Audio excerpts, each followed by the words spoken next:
কালকে গেছিলাম এক মিষ্টি মেয়ের মিষ্টি মাকে সাজাতে। লোকেশন ছিল হ্যামিল্টনে, আমার বাড়ির থেকে খুব একটা দূরে না। বাইকে করেই সঞ্জয় আমাকে পৌঁছে দিয়ে গেছিল। তখন বাজে বিকেল 5টা। আমি রেডি হয়ে বেরিয়ে গেছি, আর আমার সাথে ছিল পুচকি। আমরা ভেবেছিলাম হেঁটেই যাব, কিন্তু যেহেতু সানডে সঞ্জয় বাড়িতে আছে তাই ওকে রিকোয়েস্ট করলাম একটু দিয়ে আসো। আর বাইরে একটু হালকা হালকা বৃষ্টিও হচ্ছিল। যাই হোক, গরমের থেকে এই ওয়েদারটা বেস্ট। আমার ভ্লগ যদি তোমরা রেগুলারলি দেখে থাকো তাহলে বুঝতে পারবে এই রাস্তাটা কিন্তু আমার বাপের বাড়িরই রাস্তা, আর আমার বাপের বাড়ির সামনেই কিন্তু আমি সাজাতে যাচ্ছি।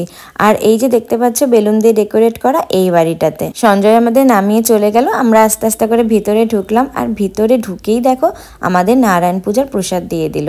এই তো আমাদের মিষ্টি মেয়ে, যার নাকি আজকে অন্নপ্রাশন, আর তারই মিষ্টি মা। দেখো কত সুন্দর না দেখতে দুইজনই। আর পুচকুটাকে দেখেই আমার কোলে নিতে ইচ্ছে করছিল, দেখো কতটা শান্ত। তো এই করে আমার ওর মাকেও সাজানো হয়ে গেল। এই যে ফাইনাল লুক। তো তোমরা অবশ্যই জানাবে কেমন লাগছে। শাড়িটা আমি পাট পাট করেই পরিয়েছিলাম, কিন্তু এতবার ও বাচ্চাকে নিচ্ছিল যে শাড়িটা ঠিক থাকছিল না। তো যাই হোক, ওকে ভীষণ মিষ্টি লাগছিল দেখতে সামনের থেকে।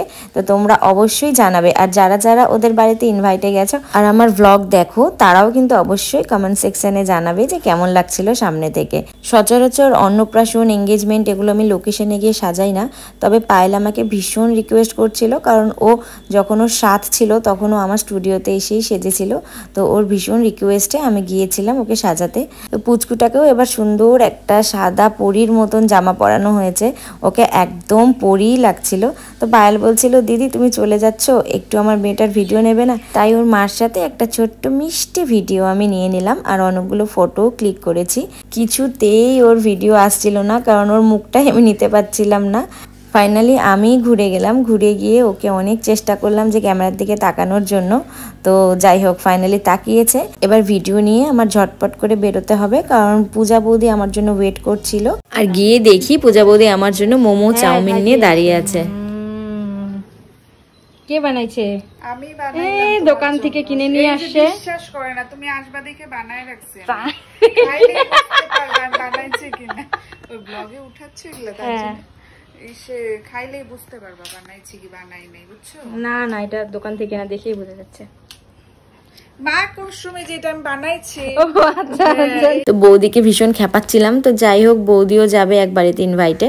তো সুন্দর করে একদম হালকা একটা মেকআপ করে দিলাম। আর পূজা বৌদি এতটাই সুন্দর দেখতে যে হালকা মেকআপেও খুব ভালো লাগে। তোমাদের কেমন লাগলো অবশ্যই জানাবে। বৌদিকে কিন্তু আমি খুব বেশি একটা মেকআপ করিনি, একদম হালকার উপরে রেখেছি। শুধু লিপস্টিক আর ল্যাশটার জন্যই মনে হচ্ছে মেকআপ করেছে।